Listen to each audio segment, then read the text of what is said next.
प्यारे बच्चों, सुप्रभात। गणित की ऑनलाइन कक्षा में एक बार पुनः आप सभी लोगों का बहुत बहुत स्वागत है। पिछले टर्न पर हम लोग समाकलन शुरू किए थे और प्रतिस्थापन द्वारा समाकलन के बारे में अध्ययन भी किए थे और कुछ प्रश्न भी इस पर हल किया गया था, आपको कुछ प्रश्न दिया भी गया था।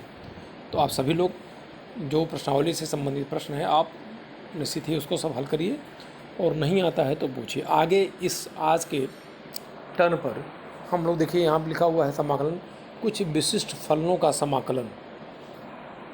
कुछ विशिष्ट फलनों का समाकलन, जैसे इसके पहले हम लोग जो समाकलन के अंतर्गत फार्मूला देखे थे वो मानक रूप में था और सीधे हम उसको लिख देते थे। यहाँ पे ये लिखा हुआ कुछ विशिष्ट फलनों का समाकलन, तो देखिए ज़रा, एक दिया हुआ है यहाँ integration of 1/x² minus a square dx 1/2a log of mod x minus a upon x plus a plus c dx upon a square minus x square dx upon x square plus a square is equal to 1/a tan inverse x by a plus c हो गया dx upon under root a square minus x square tan inverse x by a plus c और dx upon x square plus a square, ये कुछ मानक, ये कुछ विशिष्ट फलनों का समाकलन दिया हुआ है। इसका फार्मूला जो दिया हुआ है, इस फार्मूले का हम सीधे प्रयोग भी कर लेंगे आगे चल करके, जो आगे प्रश्नावली है कभी कभी सिद्ध करने के लिए भी आता है। इसमें एक दो जो लिखा गया आने के लिए उसको मैं सिद्ध कर रहा हूँ। पहला देख लीजिए, पहला ये है integration of 1/x² minus a square dx। तो सबसे पहले क्या किया गया, देखिए इसका गुणनखंड कर दिया गया है। गुणनखंड करने के बाद इसको देखिए आगे चल के बताया जाएगा कि आंशिक भिन्न से हम कैसे निकालते हैं। इसको ऐसे लिख लिया 1/x minus a minus a बदल दिया गया है और आप इसको हल करेंगे तो देखिए पूरा का पूरा यदि हल कर दिया जाएगा तो इसी के बराबर आ जाएगा। ठीक, इसको अलग अलग कर लिया गया, देखिए 1/2a integration of dx bracket हटा दी, देखिए ब्रैकेट 1/2a और 1 जानते हैं 1/t dt ए 1/t dt बराबर क्या होता है, माडा टी होता है। ठीक, तो यहाँ पे देखिए 1/x माइनस a dx, आप चाहें तो t की मान करेंगे तो इसका समाकलन है 1/2 आ जाएगा log mod of x minus a minus log of, ठीक, log m minus log n बराबर log m बटा n आ जाएगा। तो इस प्रकार से ये समाकलन था, मतलब 1/x² minus a square dx बराबर m हो जाएगा। ठीक, तो काफ़ी इंपॉर्टेंट है, परीक्षा पूछा भी जाता है। एक या दो नंबर में। दूसरा देखिए यहाँ पे इसका जो तीसरा वाला फार्मूला था 1/x² integration of 1/x² plus a square dx। ठीक, यहाँ पे प्रतिस्थापन किया गया है। हम मान लीजिए x बराबर a tan थीटा मान लिए तो dx बराबर हो जाएगा a sec square theta d theta हो जाएगा। यहाँ से देखिए tan थीटा बराबर क्या हो जाएगा, x बटा a हो जाएगा, तो थीटा बराबर हो जाएगा tan inverse x by a। ठीक, अब देखिए 1/x बराबर क्या माना गया, a tan थीटा, तो जगह a square tan square theta plus a square, dx बराबर क्या है a sec square theta, a square common लेने के बाद ये पूरा का पूरा जब हल कर लिए तो हमारा आ गया ये 1/a 1 d थीटा। 1 का क्या हो जाएगा, यदि x रहा था, यदि ऐसे यदि याद हो फार्मूला 1 dx बराबर क्या है, x होता है, इसी प्रकार 1 d थीटा बराबर क्या हो जाएगा, थीटा हो जाएगा। ठीक, तो 1/a थीटा प्लस c हो गया, थीटा का मान रख दिए तो ये आ गया हमारा 1/a tan inverse x by, मतलब a dx upon x square plus a square का। ठीक, अब एग्जाम्पल देखिए यहाँ पे एक इस तरह का कह रहा है x square upon under root x power 6 plus a power 6 d x. तो सबसे पहले हम इसको स्क्वायर के रूप में लिख लिए हैं।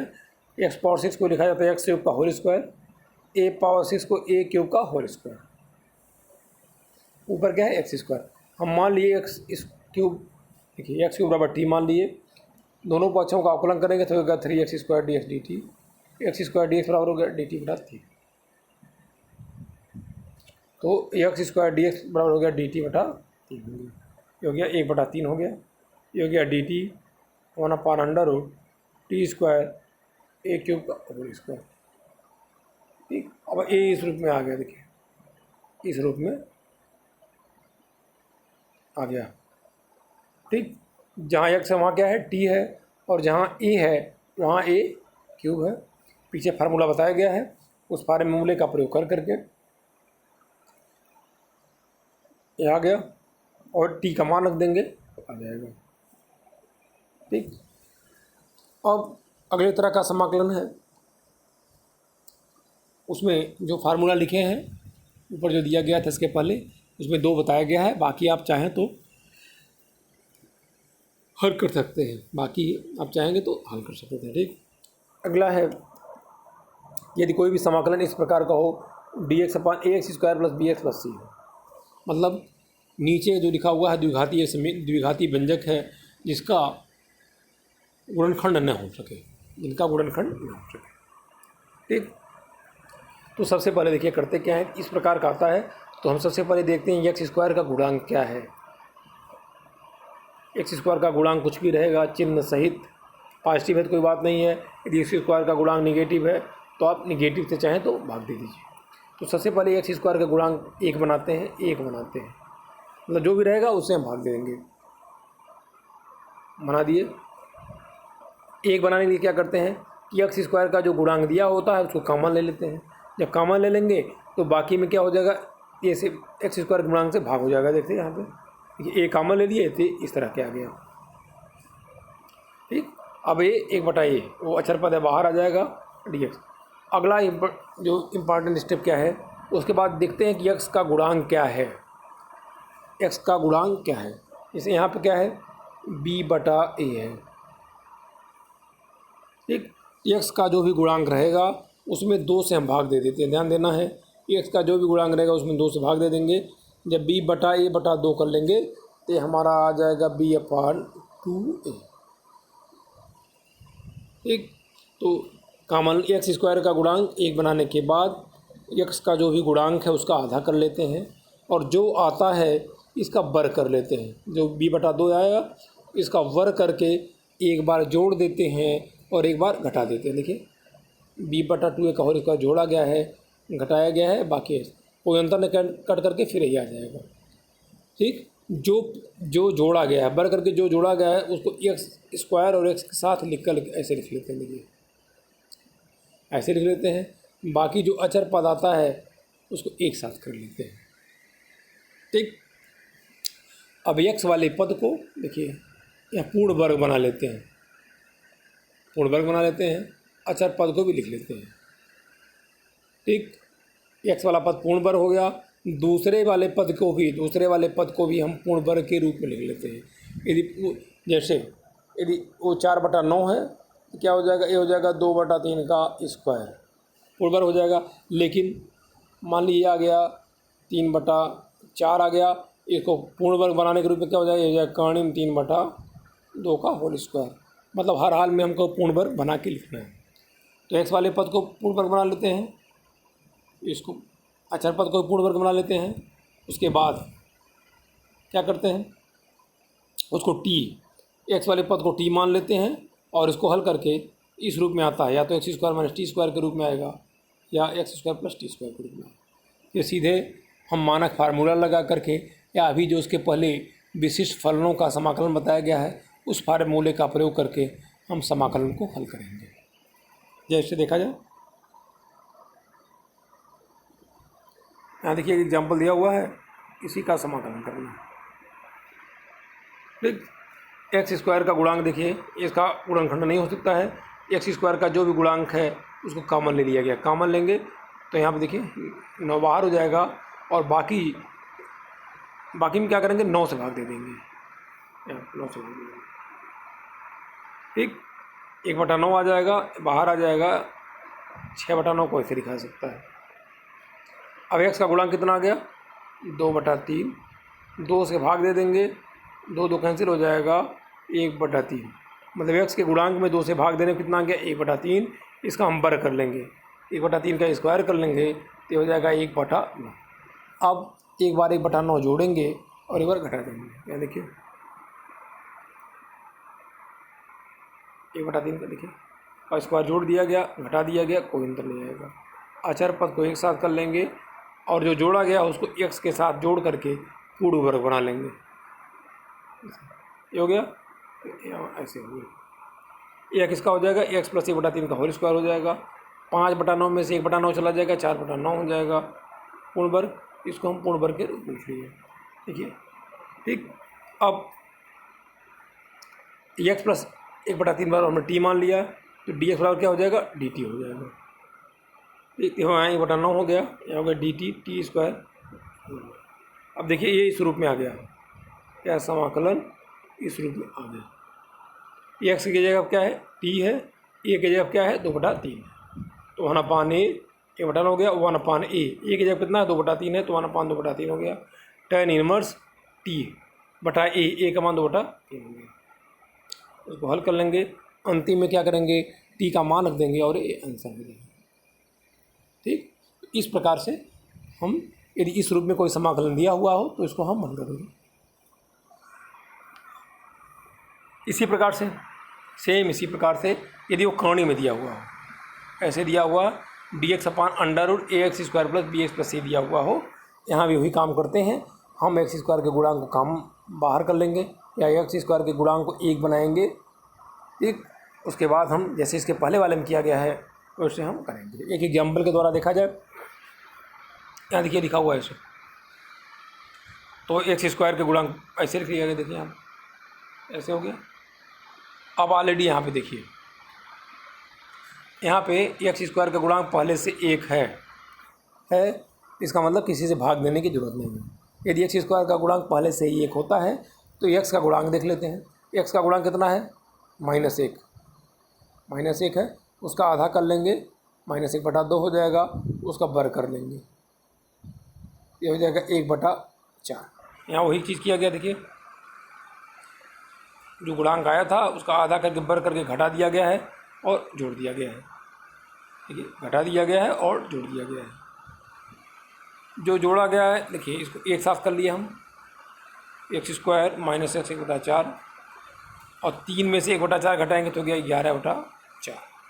इसका हम पूर्ण वर्ग बना देंगे। ठीक, ये हो जाएगा प्लस कौणी में 11/2 का होल स्क्वायर हो गया, ऐसे x - 1/2 बराबर t मान लिए, हमारा आ गया।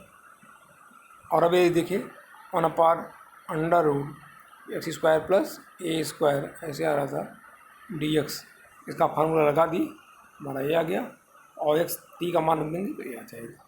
इस प्रकार से हम इस प्रकार के समाकलन को हल करेंगे। अब अन्य तरीके का देखिए, इस तरह का यदि कोई समाकलन दिया हो,